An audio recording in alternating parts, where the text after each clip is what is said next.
Hey guys, सोचिए एक राजा जो माँ बन गया, एक समाज जो उसे स्वीकार न कर सका और एक व्यक्ति जो अपनी पहचान को लेकर संघर्ष करता रहा।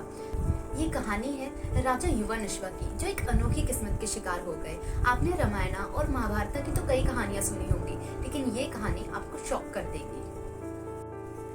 वल्लभी के महान राजा युवानश्वा शक्ति और समृद्धि के प्रतीक थे, पर एक कमी थी, उनका कोई वंशज नहीं था। इस समस्या का समाधान निकालने के लिए एक महायज्ञ का आयोजन हुआ। इस यज्ञ में एक डिवाइन पोषण बनाया गया जो महाराज की 3 महारानियों को देना था ताकि वो गर्भ धारण कर सके। लेकिन किस्मत का खेल देखिए, एक रात युवानश्वा प्यास से जागते हैं और अनजाने में उसी पोषण को पी लेते हैं और फिर होता है एक चमत्कार, वह स्वयं ही गर्भवती हो जाते हैं।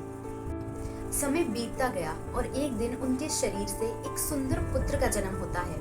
पर अब यहाँ एक बहुत बड़ा सवाल उठता है कि युवानश्वा माता है या पिता?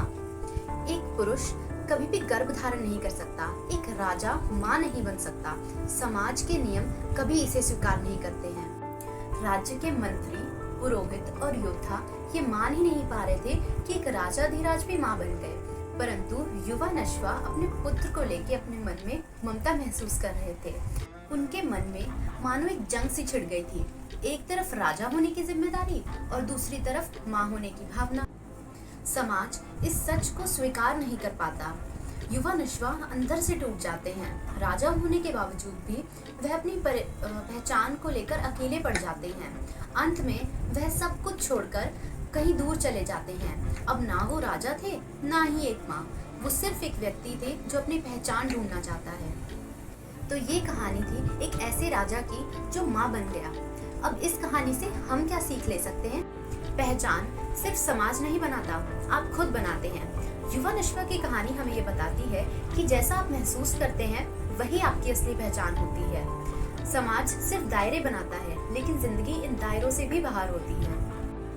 Acceptance is the real power. Yuvanashva एक महाराजा थे, पर जब तक उन्होंने अपने माँ होने की सच्चाई को स्वीकार नहीं किया था, तब तक उनका मन शांत नहीं था। खुद को स्वीकारना ही सबसे बड़ी जीत है। समाज के नियम बदलने चाहिए। क्या एक राजा माँ नहीं बन सकता? क्या एक आदमी सेंसिटिव नहीं हो सकता? क्या एक लड़की सामर्थ्य नहीं हो सकती? आज भी हम जेंडर और पावर को लेके एक रिजिड सोच रखते हैं, पर क्या ये जरूरी है? जो आप महसूस करते हो वही आपकी सच्चाई है। सच्चाई से भागना सिर्फ दुख देता है। क्या आप भी दूसरों के एक्सपेक्टेशन के लिए जीते हो? तो खुद से पूछो कि आप सच में जी रहे हो? आपका इस कहानी के बारे में क्या सोचना है, आप मुझे कमेंट सेक्शन में बताइए। तो मिलते हैं मेरी नेक्स्ट वीडियो में, तब तक के लिए take care and happy reading.